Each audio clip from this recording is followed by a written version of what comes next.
राधे राधे दोस्तों, मेरे YouTube channel धार्मिक कथा में आपका हार्दिक स्वागत है। मैं आज आपको 32 पूर्णमासी व्रत कथा सुना रही हूँ। बोलो श्री कृष्ण भगवान की जय, विष्णु भगवान की जय।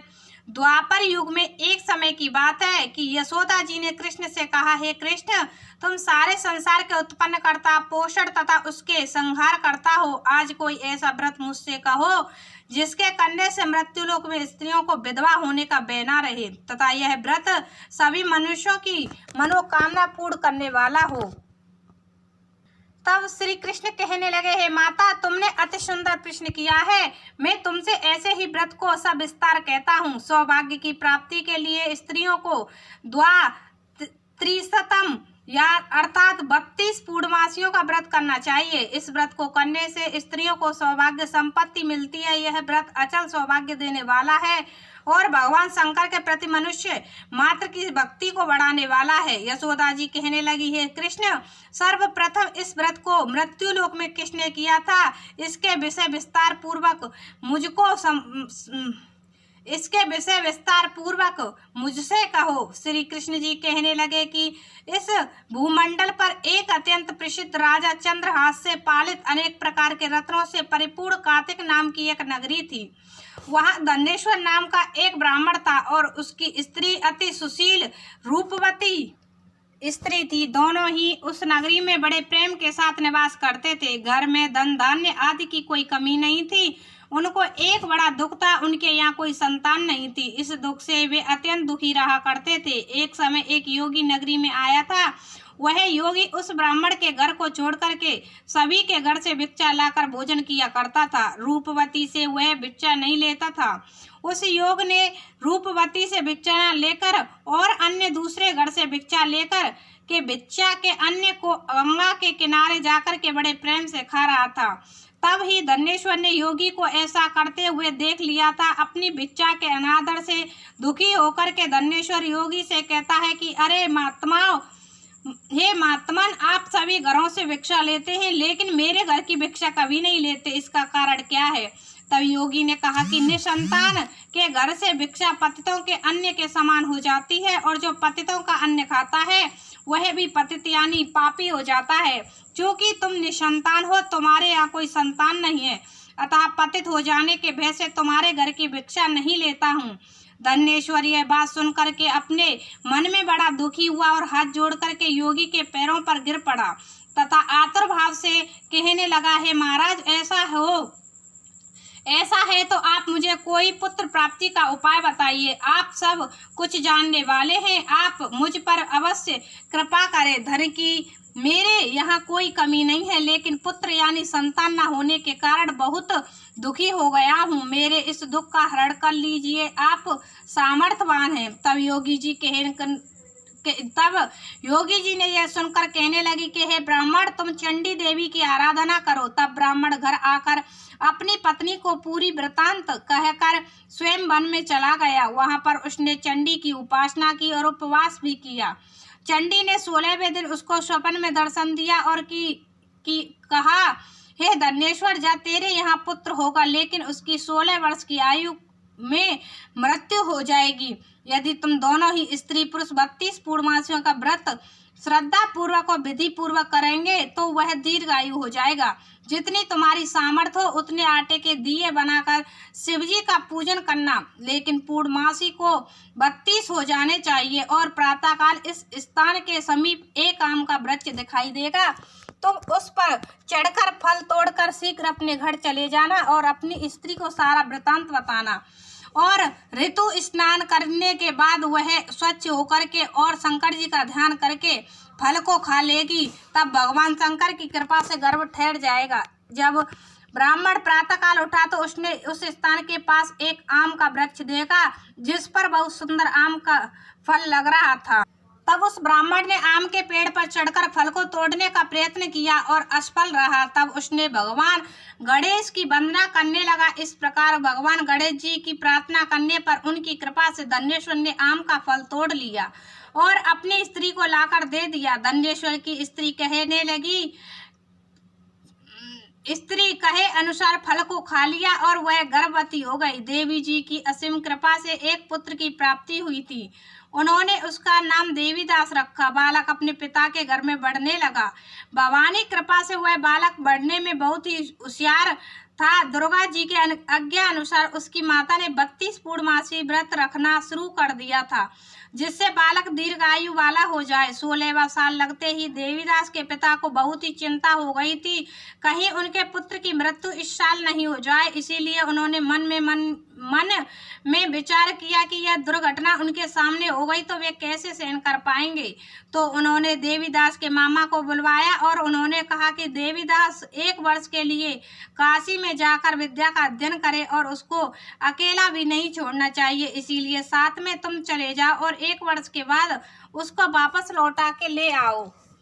तब सारा प्रबंध करके उनके माता पिता ने देवीदास को एक घोड़े पर बैठा कर उसके मामा को उसके साथ ही भेज दिया, किंतु ये बात उसके मामा या और किसी को पता नहीं थी। धनेश्वर ने अपनी पत्नी के साथ माता भगवती के सामने मंगल कामना और दीर्घ आयु के लिए भगवती की आराधना पूर्णमासियों का व्रत करना आरंभ कर दिया। इस प्रकार उन्होंने 32 पूर्णमासियों का व्रत पूरा किया। कुछ समय पश्चात मामा और भांजा मार्ग में रात्रि बिताने के लिए किसी ग्राम में ठहरे हुए थे। उस दिन उस गांव में एक ब्राह्मण की अत्यंत सुंदर, सुशील और गुणवती कन्या का विवाह होने वाला था। जिस धर्मशाला के अंदर वर और उसकी बारात ठहरी हुई थी, उसी धर्मशाला में देवीदास और उसके मामा भी ठहरे हुए थे। संयोगवश कन्या को तेल आदि चढ़ाकर मंडप आदि का कृत्य किया गया तो लगन के समय वर को धनुर्वाद हो गया। अस्तु वर के पिता ने अपने कुटुंबियों से परामर्श करके निश्चय किया कि यह देवीदास मेरे पुत्र जैसा ही सुंदर है, मैं इसके साथ ही लगन करा दूं और बाद में विवाह के अन्य कार्य मेरे लड़के के साथ हो जाएंगे।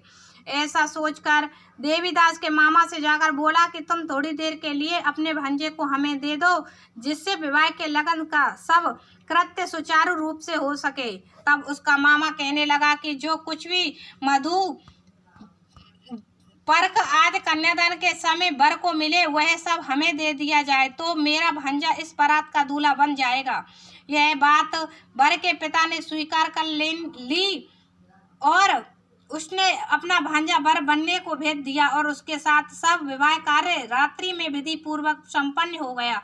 पत्नी के साथ वह भोजन ना कर सका और अपने मन में सोचने लगा कि ना जाने यह किसकी स्त्री होगी। वह एकांत में इसी सोच में पड़ गया तथा उसकी आंखों में आंसू भी आ गए। तब वधू ने पूछा कि क्या बात है, आप इतने दुखी क्यों हो रहे हो। तब उसने सब बातें जो वर के पिता व उसके मामा में हुई थी उसको बतला दी। तब कन्या कहने लगी कि यह ब्रह्म विवाह के विपरीत हो कैसे सकता है।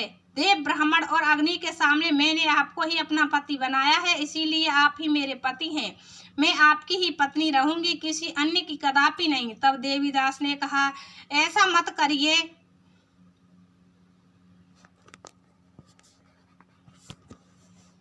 क्योंकि मेरी आयु बहुत थोड़ी है। मेरे पश्चात आपकी क्या गति होगी, इन बातों को अच्छी तरह विचार लो। परंतु वह दृढ़ विचार वाली थी, बोली कि जो आपकी गति होगी वही मेरी गति होगी। है स्वामी, आप उठिए और भोजन करिए, आप निश्चय ही भूखे होंगे। इसके बाद देवीदास और उसकी पत्नी दोनों ने भोजन किया तथा शेष रात्रि में सोते रहे। प्रातःकाल देवीदास ने अपनी पत्नी को 3 नागों से जड़ी हुई एक अंगूठी दी, एक रूमाल दिया और बोला, है प्रिय, इसे लो और संकेत समझकर स्तर्चित हो जाओ।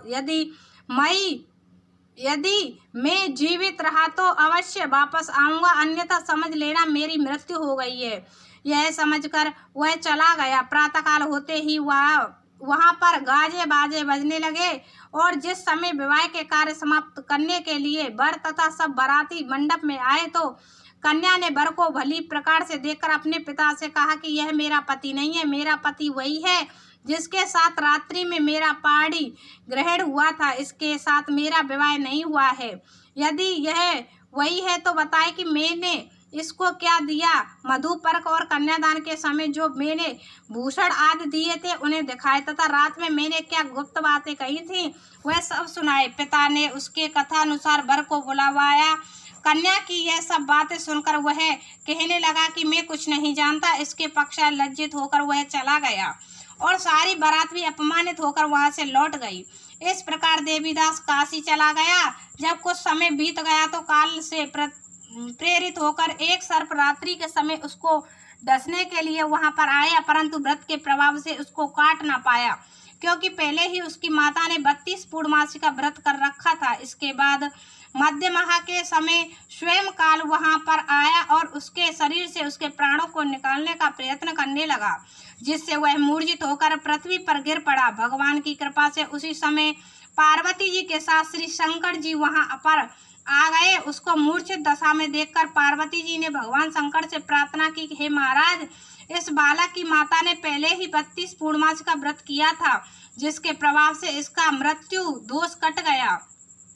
भवानी के कहने पर भक्त वत्सल भगवान शिव जी ने उसको प्राण दान दे दिया। इस व्रत के प्रभाव से काल को भी पीछे हटना पड़ा और देवीदास स्वस्थ होकर बैठ गया। उधर उसकी स्त्री उसकी प्रतीक्षा किया करती थी। जब 16वां वर्ष व्यतीत हो गया तो देवीदास भी अपने मामा के साथ काशी से चल दिया। उधर उनके ससुर घर से उनको खोजने के लिए जाने वाले थे, लेकिन वे मामा भांजे वहां पहुंच गए। ससुर उनको अपने घर ले गया और नगर निवासी वहां पर एकत्रित हो उन्होंने निश्चय किया कि इस कन्या का विवाह इसी ही बालक के साथ हुआ था। कन्या ने भी लड़के को पहचान लिया था। कुछ दिन बाद देवीदास अपनी पत्नी और मामा के साथ बहुत से उपहार लेकर अपने नगर की ओर चल दिया था।